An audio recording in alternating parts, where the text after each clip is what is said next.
an idea for today as well. I'll give you a little heads up on an idea. Okay, good. And I know you guys do a lot of do-it-yourself stuff. DIY is your thing. You were fortunate enough to learn how to put up walls and sheetrock and tile and all that through your life, so you can do this for your own house. Yeah. But this man takes the cake in frugality. All right, let's hear and it. it's a life lesson. If you are saving money so that you have a whole bunch of it at the end of your life, I would like for you to please take care of the details. There's an Indiana man that made viral news over the weekend. He passed away and had $13 million to his name. Oh my gosh. Because he lived so frugally.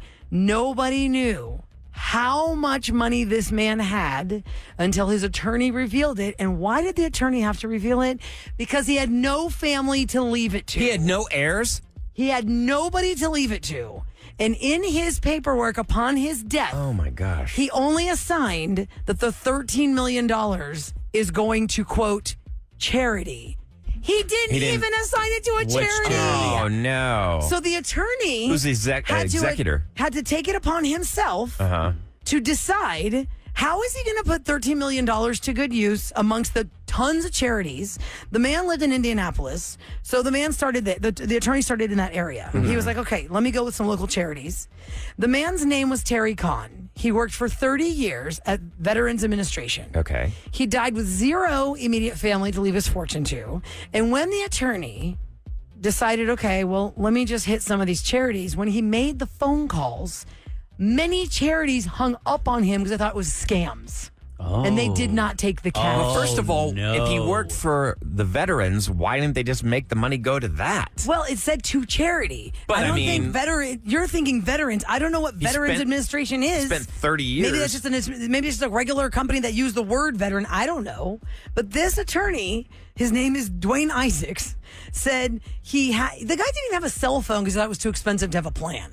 That's how frugal he was. Didn't even have a cell phone. I get it. I mean, some people, you can't expect everybody to act like you would act. Some people just don't care about money, But if you're alive all those years, I mean, wouldn't you want to donate while you're alive or bring attention to a cause if you've got that much you're money? In your 60s and you have no children, no heirs, no family, and you've got over $10 million in the bank, wouldn't you just start going to some of those live auctions and dropping the cash at the Raise the Paddle?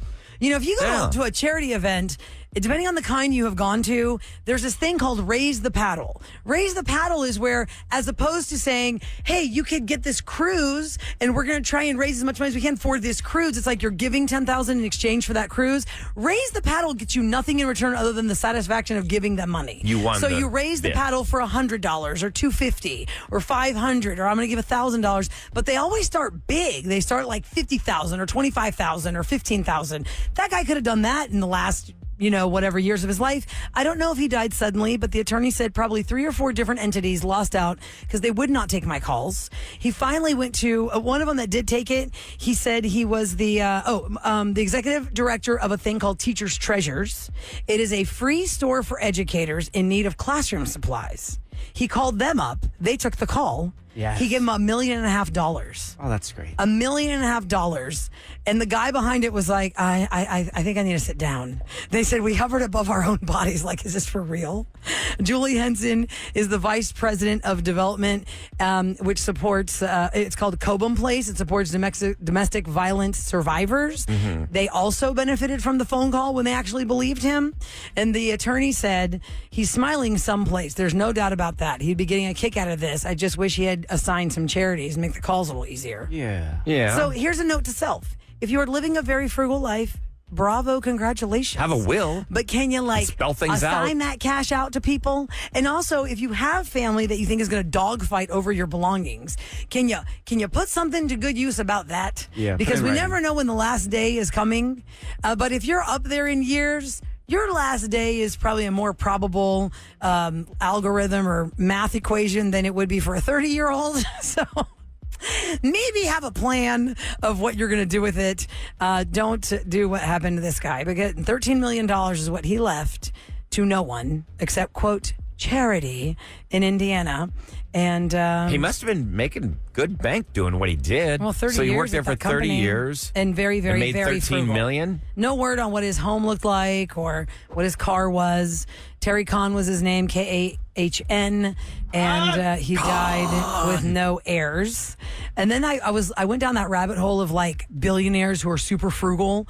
The guy who started IKEA, Ingvar Kamprad, the founder of IKEA, he still flies economy, and he often rides the bus, and he often eats in his cheap little cafeterias in his own stores. There's nothing wrong with that. Not everybody feels like they've got to live a baller lifestyle. Look at Warren Buffett. Well, honey, one of the I'm not saying baller, richest mans. but can we get a nice richest man in meal the at a world. steakhouse? Maybe every now and again. He's 89 years old, the founder of IKEA. He's worth more than $39 billion. No way. Wow. And he still flies economy. How old is Warren fast Buffett now? are you? Hang on. I think he's like 90, isn't he? Warren Buffett's, of course, on this list as well. Everyone for So, years have known how frugal he is. He knows. He's told his kids, "You're not getting anything when I die," and he's gonna. I mean, he's already given away so much of his money, and he still is always in the top 5 richest men in the world. And he's made it very clear that nobody is getting a dime of his money, no relatives. He's donating it all to charity. He still lives in the same house he bought for $31,500 back in 1958. I respect that. He also doesn't have a cell phone, but that's also with age, right? I mean, if you're 89 or 90, you've gone this far, you don't need one. At a certain point, you start Somebody else resisting taking your calls technology. for you. Somebody's taking your calls Oh, for yeah, you. you're the richest man in the world. You don't have to hold a phone. Somebody's His- going to do it for you. In Warren Buffett's vanity license plate on his phone, he did splurge for that, and it said thrifty On his car, on his car. it says His thrifty. vanity license plate was thrifty. Let's see who else is a billionaire who is very frugal. Mark Zuckerberg made that list because he still was driving a manual transmission Volkswagen hatchback. Well, he likes it. But I bet he has got other cars. If you got Can't something be that's the not only broke, car. don't fix it. Can't be the only car. Carlos Slim. Have y'all heard of Carlos Slim? I'm sure you have if you've done enough money talk. Carlos Slim is the founder of the Grupo Carso. He actually, I think, beat Warren Buffett at some point in net worth craziness. He still lives in the same house for more than 40 years. He's worth $23.5 billion. Okay, so let me ask you guys: if you've got like the 20 million or 30 million billion dollars, that insane kind of wealth, are you leaving this to your children, or are you going the Buffett route? No, I think I'm going to do an even playing field. Of course, I want to take care of my family, but You of want to course I take care of them, but if you charities. hand them more money than what they could use in 10 lifetimes, I think you're kind of messing them up. Okay, you let me know when your daughter gets 0 when it's your time on the earth. I'm giving her. Look, I think it's harder. I've already it's got easier it planned to say it out. on paper than actually do it. But I don't, there's got to be strife in life. And I think, if you give Daddy, somebody I don't everything. like strife live. She's not like that. And she's never really asked me for anything. She's living in Los Angeles right now. I'm not footing the bills. She's doing it on her own. I'm proud of her. But somehow she had all your credit card numbers and everyone got hold of them and you had to get new credit cards. Yeah. So she got the numbers. I don't know if she's using them, but obviously she tried to use them if she man. got them That stolen. was a That's true, nightmare. compromise. So That was a side-eye. nightmare. Yeah. The chairman of Dish Network still packs a brown bag lunch every day. He's worth almost $15 billion. Frugal billionaires here on the Rule and Ryan show. And, for a lot of people, Eric, who's not here today, he has mentioned many times that in his wife's circle of family friends, there are very wealthy people. And the reason they're wealthy is because they've had frugal routes. They might be splurging now, but they were wealthy to get there. And then you kind of just blow the doors off, right? There's this thing on Netflix, actually, Kevin, I didn't sign up for. Oh, I'm sorry. I think it's Amazon Prime. It's like the most extravagant yachts in the world. And they talk about the billionaire playground and how it's a race to be like the coolest and the hippest and have the newest toy. And I was like, this sounds like something 100% Special K wants to watch, but never do. Yes. And the only reason I didn't click on it is because I didn't know my password to get in on that TV. Those things that are TV that has no unbelievable. I password mean, I signed think into it. they've got yachts that are almost $1 billion. We saw some of those when we were all vacationing together. Remember, we went to the Bahamas, and some of these yachts, I mean, they're in the hundreds of millions of dollars. And what they'll do They is, are? They're in the hundreds of millions? Oh, dollars? yeah. Yes. Oh, Holy yeah. smokes, what do they yeah, do? Laurel, they're our still going to tour sink guide, eventually. She Can they showed still us end up some at of the these. bottom of the ocean?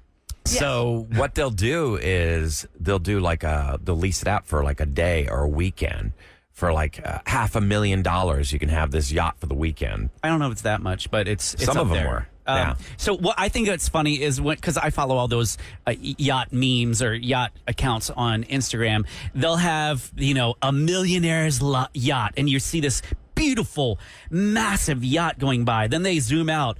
Billionaire's yacht, and it's this little tiny yacht going in front of this cruise ship, and it's got like a helipad on it. Yes. Wow, the millionaire's yacht's nothing compared to the billionaire's and of course, yacht. the billionaire is the Russian oligarch, or the Saudi oilman. That's true. Okay, so since we're talking about being frugal or cheap, we do that a lot during the Rule and Ryan, during That's the a year fun on the Rule segment. and Ryan show. Like, what do you do to save a buck? And we'll tell you if you're just being frugal and smart or you're just cheap. It's the holiday edition. 713-390-KRBE. Special K will kick it off with something he wants to give us a tip about. Frugal or cheap? Tell us what you do next on the Rule and Ryan show.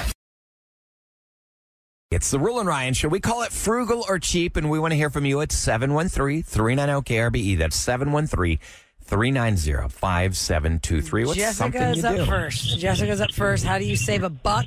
You tell us what you do, and we'll decide that's a really good idea. You're frugal, or no, you're just cheap. Hi, Jessica. Welcome to the Rule and Ryan Show. Hi, good morning. Good Hello. morning. Tell us what you do, Jessica, to save a buck. Okay. So a lot of people, I think they don't pay attention to this, but in Target, I think the beginning of November, if you purchase something and the price goes down during the season, all the way to the end of December, if per se if you got a shirt for a child a regular price and tomorrow it's 30% off, you can go back to Target, go get a price adjustment, and they give you your money back. So that's what I've been doing, and then I go buy more gifts with whatever I get back. Why don't you just go on the day that the sale is actually happening? Because you don't know what's going to happen. You don't know what's going to happen. Oh, you don't know? No, it's you gonna- don't know what's going to happen. And actually, Jessica, I'm glad you brought that up because I was at the Gap over like the Thanksgiving break, and the lady at the register told me, this is not just a holiday thing. This happens all year long. If you purchase something at this store and within 2 weeks the price drops, bring it back and they price match it. Oh, and I was that's thinking, nice. man, I think more people need to know about this policy. And then some people, Jessica, will be like, well, I don't want to do that. That's kind of chintzy. No, honey. I'm not buying a $40 shirt and then not taking advantage of it when it drops to $15. Like you said, you can buy more gifts with that extra money. Correct. Good job, Jessica. Hey, Jessica, let me ask you something. $90 back. That's $90? great. Nice. So, Jessica, on the day after Christmas or the 26th, do you go to that Target and get some Christmas decorations at a reduced price? Oh, yeah, I do that too, and I save it for the next year. Yeah. I think, some of the most beautiful things I have found that I've used over the years, I found them on the post-Christmas sale because they didn't sell before that. Like, I'm telling y'all, I feel like I've shopped so much for Christmas this year that if you go to Michael's or Hobby Lobby, they had so much, look, they had a lot of stuff for the holidays after Thanksgiving. And I went into Michael's, I think it was on Thursday night, and almost everything is cleaned out. But there are some gems that are still hanging around. Like when I found some of this little Santa Claus that's just, you put on your shelf. This guy was just hanging out after Christmas still. And he's one of my favorite Santa Claus that I put up every single year. But usually they wipe out of that stuff. So Jessica, thanks for sharing that price match. Is it like what's it called? Price match or cash back? Or It's a price adjustment. Price And Price I think adjustment? I would do as well for any holiday, like for Christmas, whenever Christmas is done, or even Valentine's Day, any decorations, goodie bags, I always save them because for the next year, I know they're going to be swiped out, and I'm already set for that day. Nice. Nice. Okay. Here's something you Jessica, mentioned, thank you so Rolla, much. You have about- a great holiday season. Take care. Thanks for calling the show. You said Michael's and Hobby Lobby. Yeah. For instance, I get most of my painting supplies because I make paintings, obviously, when I'm not on the air, and I'll learn their price sales schedule. For instance, at Hobby Lobby, every other week, they'll do 40% off on this particular line of canvases or brushes or paints. Did you sign up for the app? No, I didn't get the Did you app. get emails? You just learn like the cycles at those stores, like at Michael's and Hobby Lobby, because they always have sales. I remember Hobby Lobby for years had the 40% off coupon. You could always scroll down to the bottom of the app or their website, and they always had a 40% off coupon. Then they did away with that Michael's coupon, and that made a big to do. Like everyone, that was a big stink. They went away from the 40% off coupon. Michael's, I started shopping for some Christmas stuff after Thanksgiving, and it was like 25 or 30% off. Then on Black Friday, it was 60% off. I was so mad. But you could price adjust that too, I think. Special K, share with us your frugal or cheap tip. One of my friends mentioned that they are probably going to throw a Christmas party last minute this season. So I thought, I saw something this weekend that might help. If you are having a last minute Christmas party or any Christmas party coming up, I have found 2 places where you can find the cutest, cheesiest Christmas wear. Oh. Because you want those Santa Claus plates, but you don't want to spend $100 on a new set. Yes. Girl, go on day 3 of an estate sale. It's 50 to 70% off. Day And three? no one wants those. Those are Really? always the Christmas section at an estate sale, and over at Salvation Army on Wednesday, half off, is Whoa. two great places to get that Christmas wear. You probably get the full set at an estate sale, but make sure you look at those pictures first, because sometimes it's just going to be like some weird, Maybe it's like overseas art. a family heirloom or something. Oh, that's that special Christmas ornament that Wait, you was think only you- special to that family. Wait, and you think like right now, though, Kevin, if an estate sale is happening in the holiday season, it's not as hotly chased after? Right. It's still, I mean, I was there on day 3, and usually by day 3, it is picked over. Yeah. And what was left? All the Christmas wear. Interesting. And it was cute and cheesy. It's It's interesting, though. That's an interesting point, because I've never even known they go 3 days. We had one on my street. Somebody passed away on my street in the past month, and they had an estate sale. It started on Friday. Monday morning, they had so much stuff on the curb for trash pickup. Chairs, couches, desks, Interesting. I'm surprised all they didn't just sorts of take it to things. Salvation Army or something. Yeah, they just were dumping it all. They don't. Salvation Army doesn't like those dumps. Oh, they don't? They don't like what they quote unquote garage sale dumps. They say there's a Interesting. sign like at MAM. Okay. There's a sign that says no garage Goodwill's sale good dumps. at that, though. I drop stuff off all the time at Goodwill. Well, when I had an estate sale, I had a lot of kids' clothes left over.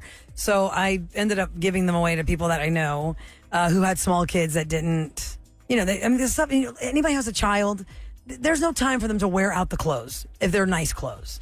Especially with the pandemic, there were things my kids grew out of they never got a chance to wear one time. It was just hanging on the tag. And I had so many kids' clothes that I shared the love with some people that I knew that after my sale was over. But there was a lot of stuff that went to Goodwill because I just didn't know what else to do with it. And most of the stuff got sold, but there's a lot of stuff that still didn't get sold. And if you do want to thrift, thrifting is like a cool thing now. It's been a cool thing for a while, but I think that's a good point. You could probably find some nice holiday wear and also dinner wear. Yeah, because it comes. They know to wait until the holidays to put that stuff out. And like I said, Salvation Army, mine does 50% off on Wednesdays, but that might be only clothes. So check your local thrift for that deal. Let's see. Somebody said I work for estate sales, A&S Estate Sales. Go see all the estate sales. You can go find out where they are at estatesales.net. Is that what you search for every weekend? I'll never admit what I use. Oh, you're not going to share. Okay. You don't want competition. No, because sometimes there's a line out the dang door, and I don't need all that on a Saturday If you're going morning. to an estate sale, how early do you, if they say we start at 8 a.m., do you show up at 7:30? You'll probably be there 7:45 at least to get in line, Really? because the Blue Hair Brigade will be out there bright and early, elbowing through it. I'm going to the bedroom first. I'm going to get them slippers I seen on the internet.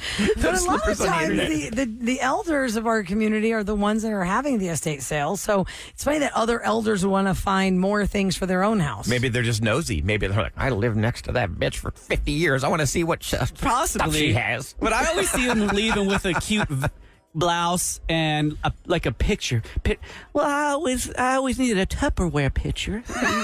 And all I got is glass. You don't want Tupperware that's got stains in it, too. Oh, wow, they must have eaten a lot of pasta. It don't hurt nobody. Somebody texted us. They had bought some shoes from Academy online, had them mailed to their house. Academy sent the wrong pair of shoes than what they ordered. The shoes they sent cost more than what they ordered. So they wonder how this return will work. Well, I mean, I'm thinking, do you like them? Then you should keep them. Have you ever gotten the same thing mailed twice? Like Amazon has actually delivered the package. I ordered them. Like, I didn't order 2 of these. And I went back and I checked, make sure I didn't pay for it twice. Right. And I tried contacting them. They're like, no, just keep it. They didn't even want me to send it back. That happened to me, and I then gifted those, because I got 3 of them. I gifted 2 of those items to 2 friends. And they still use this item to this day. Sam, I gave her this bendy neck pillow that you can bend into any shape for that airplane ride. You never know what that seat's going to be like. So you bend that thing into place. Oh, dude, you're wearing a pair of shoes that I got 2 pairs of. Right? Yes. Wait, what's crazy. the bendy pillow called? I'm curious. You know, I don't know the exact name of it because I bought it about 2 years ago, but it looks like a long cylinder. Okay. And Like, it's about like a swimming pool tube? yes, that's what it looks like. It looks like a noodle, but a lot shorter. Okay. And you can unzip the outside so you can wash it. Okay, good. You know, that's it's- good to know. Oh, it's got a important. fabric around Yeah, because that grosses me out when it's already Yeah. all over the plane. It's and a then how do you velour. wash it? Yeah. it. Velour. Yeah, it's a velveteen. Yeah, velveteen, sure. Has anybody ever seen, okay, I know you guys have seen this, but I've never seen anybody in real life use it. It is like an inflatable felt feeling looking pillow that they show you like on online. Instagram. On Instagram, where you can put it on your tray table and you hug it to sleep. It's giant. Oh, I've seen that and thing it looks like an angle for, like, on airplanes. When you're taking a flight Has and you lean forward. Yes. Has anybody ever been on a plane and seen somebody blow that thing up, put it on their tray table, and hug this giant thing? Absolutely. And sleep on it?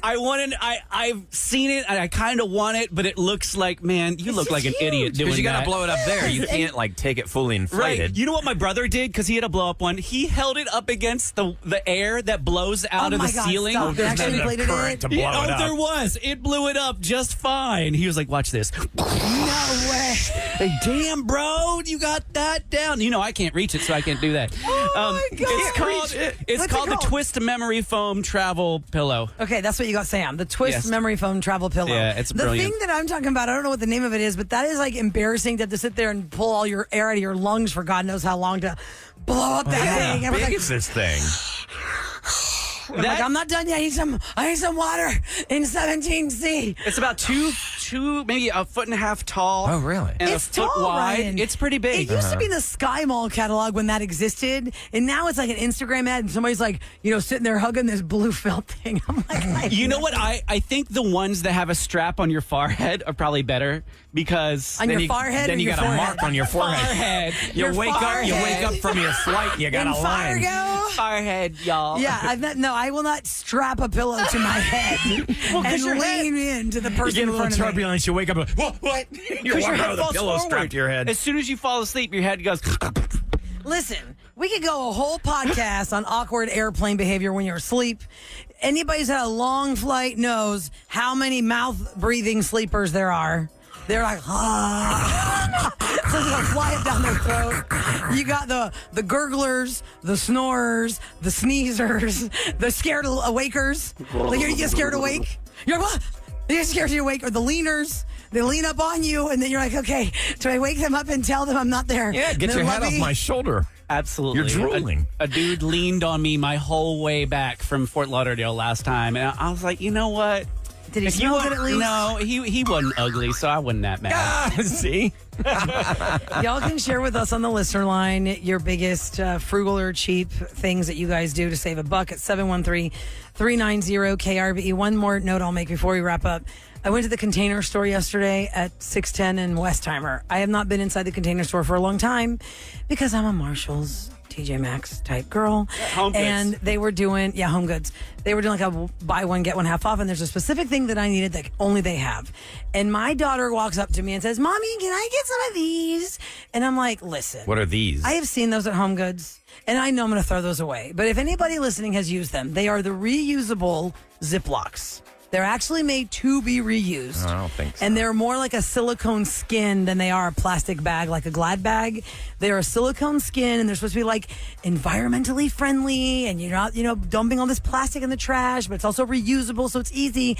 And I just feel like that is a parent fail waiting to happen. Like, my intention is good to want to do reusable Ziplocs for my children's lunches at school. But I know my kids, and they come home from school and they dump their backpacks. And if I'm not right on top of it, or they're not right on top of it to get that lunch out of there, it's going to stink.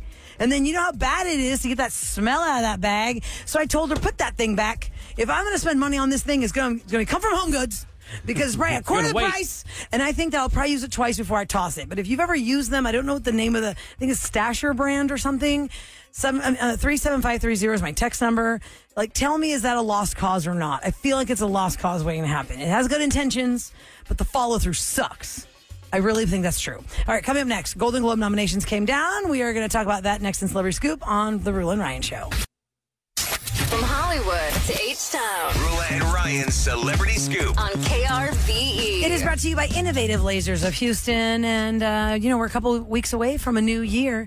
And in a new year brings award shows again. You get the Golden Globes, you've got the SAG Awards, you get the BAFTAs, which is like the British Oscar, and then you have the Academy Awards. January the 7th is the date for the Golden Globes, 7 o'clock Central Time on CBS. And the Golden Globe nominations came down just a couple minutes ago, so I'm still trying to collect them as we Usually the as we Golden talk. Globes are a pretty big predictor of who's getting the Oscar. Correct. And Barbenheimer is the winner, guys, because Oppenheimer and Barbie each got 8 nominations. Actually, Barbie got 9 nominations, including for Best Comedy or Musical. Margot Robbie scored a nomination for Best Actress. I can't say that word. Best Actress. Best Actress. And here's the thing with the Golden Globes that kind of confused people for years, and we don't really have. It's kind of like a dumb question amnesty, like, why does this happen? We don't answer. They will separate fantastic movies into 2 different sets so that everybody has a chance to win something, but many times it doesn't make sense for the comedy musical category. For example, whatever the year it was that Matt Damon's The Martian came out. The Martian. That was under comedy? That was under comedy There was musical. That is not a comedy literally or a musical. Nothing humorous in that movie. Nothing. I don't understand that. For this year, already, speaking of comedy musical, the USA Today, for example, they're leading with who got snubbed. The Color Purple comes out on Christmas Day. It makes the window for the nominations. Like Fantasia Barrino has a nomination for her acting, but The Color Purple itself is not nominated in the comedy musical category. Nobody's even seen it. Yeah, but we know they do it though. They give the Hollywood screeners. Foreign Press. Yeah. Yeah, they do that. So if you want to, you go to goldenglobes.com. You can see how many different categories there are. There are so many, and I feel like let me try and get as many as I can in order here because I want to kind of skip around because you've got. Well, I don't know what was Adam Driver and that was big this year. Adam Driver. Nothing major. One of their things Nothing was I that he can got think snubbed. of. I'm trying to go through it fast enough. He doesn't have something coming up because wasn't he just on SNL? Let's see. Oh, it was for Michael Mann's Ferrari, they say. He's been working the awards circuit to promote Michael Mann's Ferrari. Okay, He's so it's done coming appearances at Venice and New York film festivals as well as the Gotham Awards last month, but he did not get a nomination for that. His co-star, Penelope Cruz, did not either for Best Supporting Actress. America Ferrera, who had that great speech in Barbie about how insane it is to be a woman, how you're supposed to be thin, but you can't be too thin because you can't make me feel bad, and you're supposed to be direct, but you can't be too direct or else they'll think you're a witch, and then you're supposed to be a witch, but you can't be a witch, and then you're supposed to be there for everyone, but take time for yourself. Like that whole huge speech she did not get a nomination. No nomination. For her role in Barbie, which if you still have not seen Barbie, I haven't seen it yet. It's really cute. It's a world of Barbies. They all just look different, but everyone is Barbie. I think it comes out on HBO Max on the 15th. Oh, does it? It's already out on Amazon Prime. I know, That's but how you I gotta saw pay it. you for got to it. buy it. Oh, He's okay. saying if That's you've how got I the saw it. Max app, you Okay, can yeah, watch for it real, for for real. free. Correct. And it is really fun. It's just, it wasn't something that I rushed out the theaters to see, but when I finally did, I was like, oh, this is a cute movie. I think it was. I guess. I mean, it's cute for. Do I look like the demographic, Kevin? No. Even if I liked it, then yeah. That is true. It's good. It's fun. And I feel like I didn't know if it was like a kid-ish movie. Like, was it enough, like low-tone adult theme for kids to enjoy it? I think like the craziness of what Barbie is. If you had like an 11-year-old, your kid saw that movie because they're like, "Let's go see Barbie." But if And you had a some people did like that 5-year-old, message I in would America. not. I would not take a 5-year-old to go see that. Well, I think that goes over their head. The 5-year-old probably would have Mommy, totally what's dug vagina it because mean? it's well, if you've taught them that part, you're supposed to teach them the real part so that predators don't take advantage of the fake words you use. Like, Oh, okay. Like, PP and all that. You're supposed to say the real parts. Okay, so anyway, it got 9 nominations. Barbie got 9 nominations. Oppenheimer from Christopher Nolan got 8 nominations. And God, I just wish I could give you. Oh, let me see. Hold on. I'm trying He to just get got to a popular. Best Motion Picture Drama. They did an Instagram poll. Who's the greatest director of all time? And they had like Scorsese and Spielberg and everybody else. Chris Nolan came in the best director of all time. Oh, look at that. Well, Best Director Motion Picture, Bradley Cooper got a nomination for Maestro. Greta Gerwig got the nomination for Barbie. Christopher Nolan for Oppenheimer. Martin Scorsese for Killers of the Flower Moon. Yorgos Lanthimos for Poor Things. And Celine Song for Past Lives. I've never heard of None Poor of these things Past are Lives. registering with me. Best Picture for Musical or Comedy, Barbie. American Fiction. May, December, Air. on Amazon. We saw the story of Michael Jordan getting the Nike. That deal. was good. American Fiction and The Holdovers. Oh, along with Poor Things I just mentioned. And then for Best Motion Picture Drama, Oppenheimer, Maestro, which is on Netflix. What's Maestro? That's where Bradley Cooper's actually playing the maestro. Like a conductor in a symphony? Yeah, but I've not seen the whole thing. But sounds that's where he did this thing on. That's so boring. I don't want to see that. I feel like, Bradley Cooper, the clock is ticking for him to win an Oscar for whatever he does next. He could win the Oscar for Maestro simply because he's been nominated so many times, and Hollywood kind of works that way. They kind of feel like, remember when Leonardo DiCaprio won his Oscar? So I'm like, well, it was his time. When Denzel Washington won for Best Actor, it wasn't necessarily the best role of his life. It was just his due time because he had lost for. Was it the Hurricane he won for Training Day, or he lost for Training Day and he won for the Hurricane? Whichever one that he won for, Denzel he should have deserves won it. for all of them, but he kept missing the I'm surprised vote. they didn't give him like the Lifetime Achievement Award. Oh, which, by the way, I told you earlier in the show how horrible that movie was. Which one? Leave the World Behind. On Netflix? Yeah. The Julia Roberts, Denzel Mahershala Ali passed on movie? that. They wanted Denzel in one of the lead roles, and he passed on it.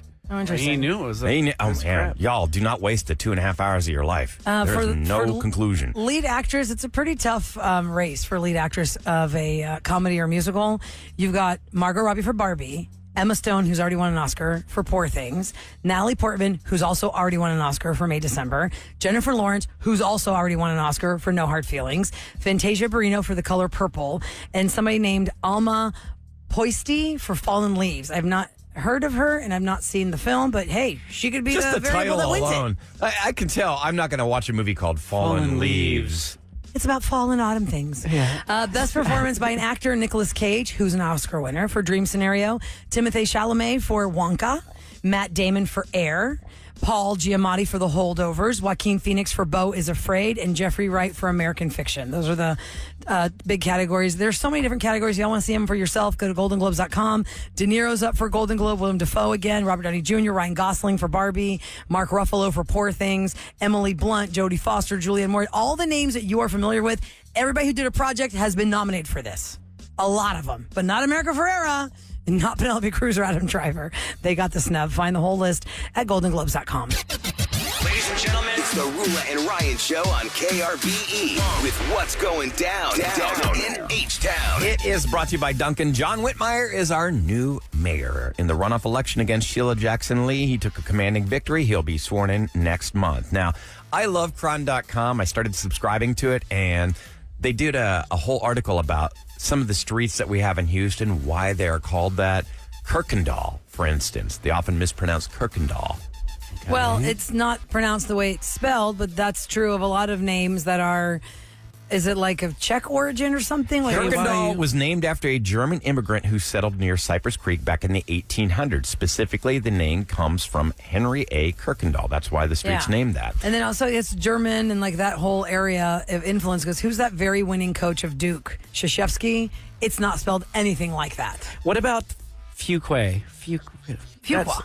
I was like, when I first moved here, I was like, man, this is a long road. It's everywhere. Oh, yeah. Yeah. It connects You always through. hear the traffic reports. Yeah. I didn't go through the whole list. I grew up off Fry Road, so the Franz family and the Fry families.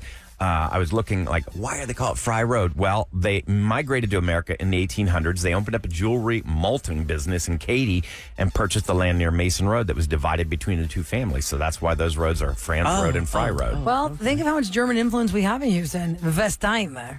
What, Westheimer. I mean, Westheimer, yeah. Yeah, New Westheimer. Braunfels was settled by a German Germans. prince Yeah. who wanted to start his own kingdom there. And eventually he was like, no, screw this. I'm going back home. I'm going tubing. Going back to Germany. For the record, Westheimer was named after Mitchell Lewis Westheimer, a prosperous German Jewish immigrant and flower salesman who settled in Houston in 1859. He bought 640 acres of farm west of Houston. That's why it's FM 1093, Farm to Market Road. And it's crazy. When I first moved here as a kid, Westheimer there was not a lot on it. Ryan, I have that sign that I post every year. My family's restaurant's turning 107 next year. When the sign went into the dirt for where Christie's Seafood is right now, it's 6029 Westheimer.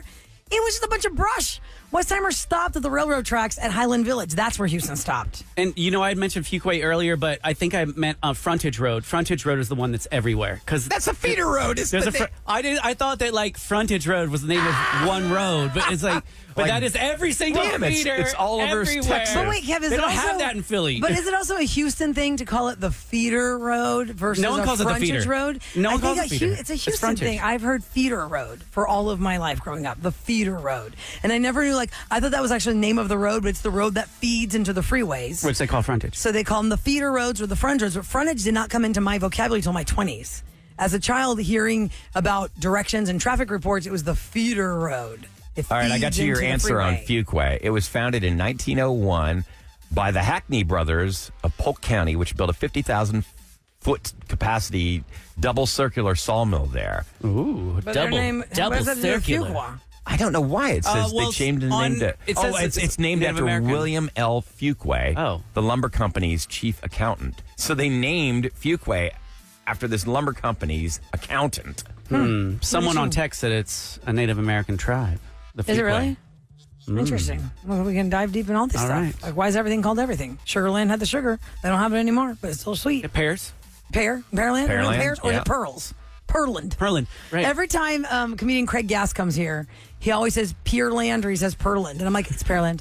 Like, while he's talking in all the years of our interviews, he will say where he's performing, and I will always correct him under my breath. We've because I got to get cannot him back handle up not here saying Pearland. because he hosted. I met him at the Kiss concert in Madison Square Garden. He said he's coming back here in March, so we got to have him come up Pearland here. or Pearland or Pearland. I'm not sure which show he's playing, but he's got to come in studio. He's great. If you missed what happened today on Rule Ryan's Roses with the update of Hannah, just found out her living boyfriend was married with a kid, you're going to get it next on the Rule and Ryan Show.